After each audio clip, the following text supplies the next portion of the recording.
Welcome to part 28 of our series, Secrets of Glessner House. This is the first of two installments discussing the history of the land on which Glessner House was built. As part of our commitment to acknowledging the indigenous peoples who resided at the south end of Lake Michigan for hundreds of years prior to white settlement, we begin with a discussion of the Potawatomi Nation, which, along with the Odawa and Ojibwe, formed the Council of the Three Fires. The present site of Chicago was the traditional homeland of the council, as well as other tribes. It is interesting to note that John Glessner appears to have taken a strong interest in learning more about the native people of the Chicago region. This book from his library, published in the 1920s, was a serious study at the time of the Illinois and Potawatomi, prepared by the Field Museum for, quote, those who are in sympathy with the Indians, unquote. Even more intriguing is this booklet, The Indian Problem from an Indian's Perspective, written by the well-known Native American rights activist Carlos Montezuma. It was presented to the Glessners when he was received in their home for supper in February 1898. Potawatomi communities already existed in Wisconsin and Michigan during the 17th century, when French fur traders first came into contact with them. By the 1690s, the Potawatomi had expanded into the Chicago region, with several settlements established along the Chicago, Des Plaines, and Calumet rivers. They lived in agricultural villages in summer, separating into smaller groups as they moved to their winter hunting grounds. In May 1673, Father Jacques Marquette and the fur trader Louis Joliet set out on a 4-month exploration of the Mississippi River and to confirm that a water route existed from the Great Lakes all the way to the Gulf of Mexico. They encountered numerous indigenous communities along their route, residents significantly aiding them in their journey. Marquette's map was the first to document the western shore of what is now Lake Michigan, at the time referred to as Illinois Lake. The map also notes the Chicago River, the critical connector between the lakes and the Mississippi River. France claimed the entire region around the Great Lakes, which was known as the Illinois Country. It was incorporated into French Canada and flew under the flag of New France. The territory was vast, extending through much of present-day Canada and south to the Gulf of Mexico. Potawatomi and the Chicago area formed close ties with the French fur traders, who were welcomed into their villages. The traders entered into unions with Potawatomi women, producing mixed-blood children known as métis. The French map shown here, prepared in 1717, is the first to specifically show Chicago at the south end of the lake. The name is the French version of an indigenous word for a wild garlic plant that grew in abundance near the mouth of the river. The British and French were constantly fighting over control of much of North America, leading to the French and Indian War, which lasted for 7 years. When the war ended with the Treaty of Paris in 1763, Britain received all of the lands east of the Mississippi, which were then incorporated into the British province of Quebec. This map shows, in pink, all of the lands acquired by Britain in the treaty, including most of Canada and the entire region around the Great Lakes. The Potawatomi, who had fought beside the French, were leery of the British, and when the American Revolution broke out a decade later, they remained largely neutral or supported the American cause. In July 1778, Colonel George Rogers Clark of Virginia led a decisive battle that resulted in the capture of the Illinois Country, which he then claimed for the colony of Virginia. The 1783 Treaty of Paris that ended the Revolution gave all the lands east of the Mississippi River to the American colonies, although it was not immediately clear what colony had control over the future site of Chicago. The Connecticut Western Reserve was a large swath of land included in the colony's original charter by King Charles II.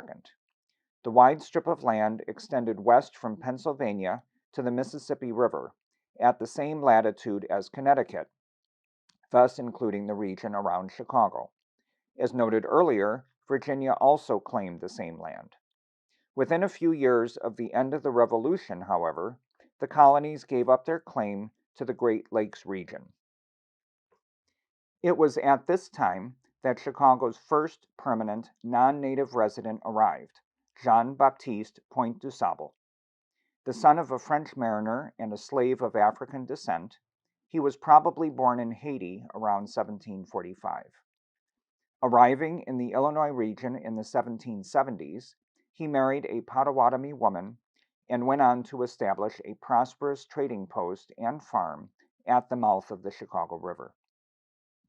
The territory northwest of the River Ohio, known simply as the Northwest Territory, was established by an act of Congress in 1787. It was envisioned that 5 states would eventually be carved out of the territory. In 1800, the western portion, including the site of Chicago, became the Indiana Territory. Just 3 years later, Captain John Whistler was sent to Chicago by General Henry Dearborn, Secretary of War, to oversee construction of Fort Dearborn at the strategic mouth of the Chicago River. Built of rough-hewn logs, it stood on a sandy hill 8 feet above the river, less than 100 yards from the shore of Lake Michigan. Relations between the Potawatomi and the Americans deteriorated in the years following the completion of the fort. During the War of 1812 between the United States and Great Britain, the Potawatomi and other tribes aligned with the British, fearing the continued encroachment by the Americans into their traditional homelands. In August of 1812, the soldiers and civilians at Fort Dearborn were ordered to evacuate to the safety of Fort Wayne in Indiana. Captain Nathan Held, who was in charge of the fort, met with Potawatomi leaders to inform them of the plans, promising firearms, ammunition, and other provisions, but then went back on his word. When the garrison left the fort on the morning of August 15th, it had traveled about 2 miles south along the lakeshore when it was attacked by angry Potawatomi. More than 60 Americans and Potawatomi were killed in the brief battle, and the fort was burned. This map shows the Chicago region as it appeared at the time of the battle. Fort Dearborn can be seen at right along the south bank of the Chicago River. At the lower left corner of the map is the notation Battleground 1812, where the battle took place. Today, this would be in the vicinity of Prairie Avenue and 18th Street, where Glessner House would later be built. A cottonwood tree, shown here in the 1880s, was located on 18th Street about 200 feet east of the site of Glessner House, and was said to have been standing at the time of the battle. It became known as the Massacre tree, just as the battle came to be known as the Fort Dearborn Massacre, the term based on a one-sided assessment of the event, which totally disregarded the legitimate attempt by the indigenous Potawatomi to hold on to their traditional homelands. In 1893, George Pullman, whose property was adjacent to the tree, commissioned this 19-foot-tall monument depicting the event, further propagating the inaccurate and demeaning characterization of the Potawatomi. It was finally removed from public display in the late 1990s and is now in storage.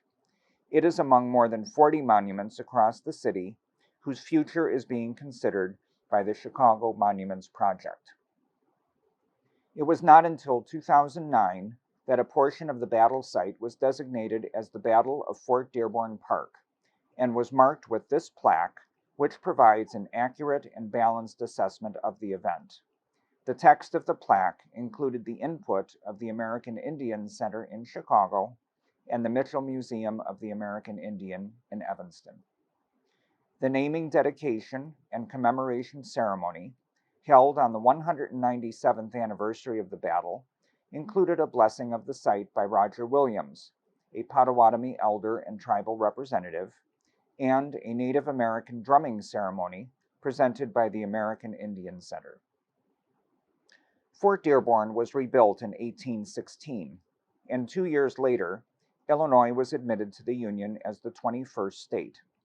As seen in this map, the original northern border of Illinois was to have aligned with the southern tip of Lake Michigan, placing Chicago in the future state of Wisconsin. Illinois residents successfully petitioned to have the border moved 51 miles to the north to provide lake access and adding almost 8,000 square miles to the state, and most importantly, incorporating the future site of Chicago. As additional white settlers arrived in the Great Lakes region, the Potawatomi were forced to sell more and more land in northern Illinois, Wisconsin, Indiana, and Michigan. In spite of this situation, the Potawatomi used their influence to keep their kinsmen in the region at peace and assisted the U.S. Army against Black Hawk and his warriors during the Black Hawk War of 1832.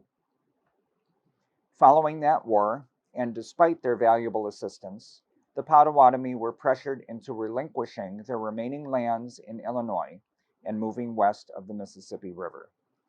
More than 6,000 tribesmen assembled in Chicago in 1833, when the lands were formally ceded by treaty. 2 years later, Billy Caldwell, son of an Irish colonel and a Mohawk woman, escorted his people west, where they settled along the east bank of the Missouri River near present-day Council Bluffs, Iowa. By the mid-1840s, most of the Potawatomi were moved again, this time to a reservation in Kansas.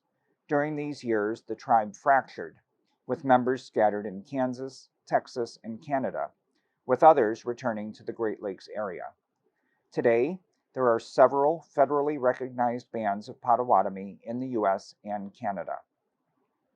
We hope you have welcomed this opportunity to learn more about the earliest history of our site, its long connection with the Potawatomi, and how the site has, at various points, been linked with France, Great Britain, Canada, Virginia, Connecticut, Indiana, and Wisconsin. Tune in next time when we will explore the 50-year period commencing with the government sale of lands in the early 1830s and ending in 1885 when the Glessners purchased their land.